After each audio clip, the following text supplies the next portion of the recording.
The sun dipped low over the endless Texas horizon, painting the wide plains in blood-orange light as the day bled slowly into night. A dry wind carried dust across the worn trail, and the steady clop of hooves echoed in rhythm with the lonely thoughts of Jeb Ryder. Jeb was a cowboy who had lived too long with nothing but cattle, whiskey, and silence for company. He had no kin left, no wife waiting, no children to call his own. His life was a long, unbroken stretch of solitude, filled with the empty noise of coyotes at night and the weight of his own regrets. He had been a drifter once, a ranch hand, a hired gun when times got lean. But age had slowed him, and though his body was still hard from the saddle, his heart had grown brittle, hollow, aching for something he could never name. The desert didn't care for men like him, it just kept swallowing them until nothing remained but bones under the sun. That evening, as Jeb neared a trading post at the edge of a dying town, he pulled on the reins of his horse, Dusty.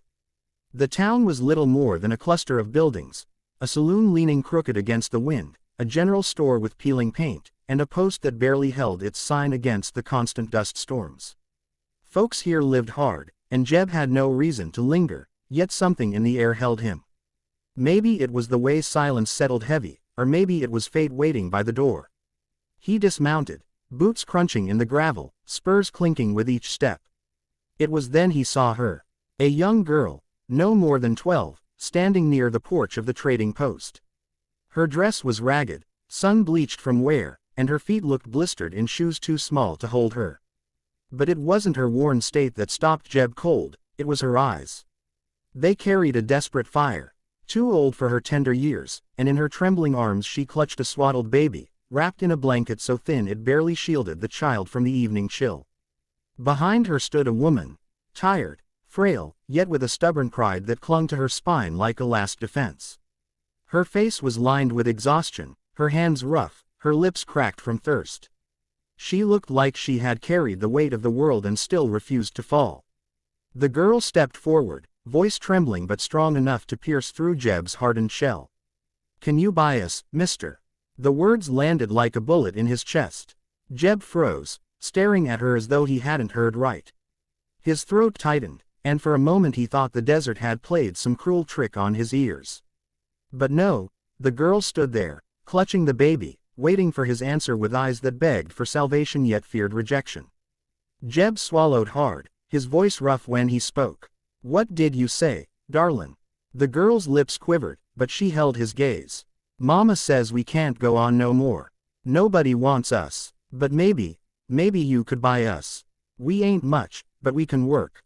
Her small voice cracked, and she hugged the baby tighter, as though shielding it from a world too cruel to bear. Jeb turned his gaze to the woman. She lifted her chin with trembling pride, though her eyes were wet with shame. "We've been left with nothin'," she said hoarsely. "Husband's gone, farm burned in the raids. I can't feed him no more. Thought maybe someone would take him in for a price." Jeb felt the earth tilt beneath him. For years he had kept himself apart, never letting anyone close, never letting his heart remember what family once felt like. But staring at the girl and the infant, he felt the hollow in his chest ache with a fierce, unfamiliar pain. Memories clawed their way back, of a boy left alone after war took his kin, of nights spent wishing someone, anyone, had chosen him instead of leaving him to fend for himself. He took off his hat, knelt slowly before the girl, and his voice came softer than it had in years. "I don't aim to buy souls, darlin', but I reckon I can give you a home." The girl's eyes widened, shimmering with disbelief, while the woman staggered, tears spilling down her dust-stained cheeks.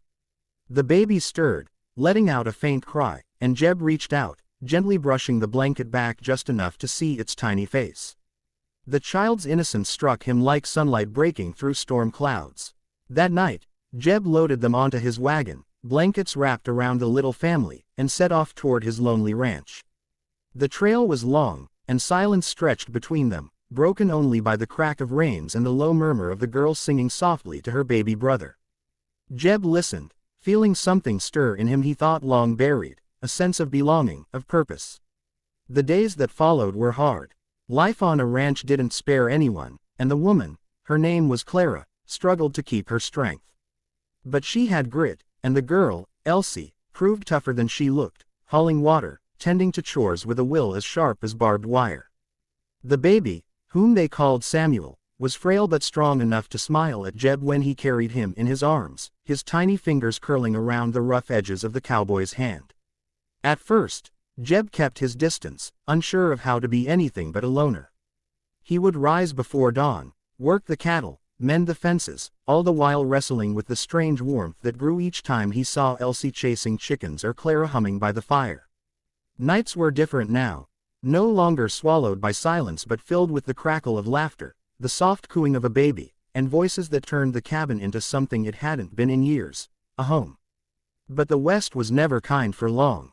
One evening, as the sun dipped low, riders appeared on the ridge, 3 men with hard eyes and mean grins, men who smelled of whiskey and trouble. They came claiming Clara owed debts, that the land she had fled belonged to them, and that the girl and baby were theirs to take. Jeb stood his ground, rifle steady in his hands, eyes like cold steel.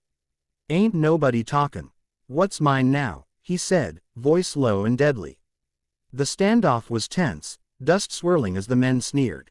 Shots rang out in the quiet dusk, the crack of rifles echoing across the plains. Jeb fought like a man with everything to lose, his fury driven not by pride but by the family he had sworn to protect. When the smoke cleared, the men lay scattered, their threats silenced forever. Jeb stood breathing hard, hat tipped low, rifle still smoking in his grip. Behind him, Clara clutched her children, tears of fear and relief mingling as she whispered, "You saved us." Jeb holstered his rifle, his voice rough with emotion. "No, ma'am, you saved me." From that night on, things changed. The ranch was no longer just a patch of land with cattle and fences, it was a place of life, of second chances. Jeb found himself laughing more, talking more, even dreaming more. He taught Elsie how to ride, her laughter ringing across the fields as she clung to the saddle. He cradled Samuel close, the baby's tiny heartbeat steady against his chest, a sound that filled the empty spaces of his soul.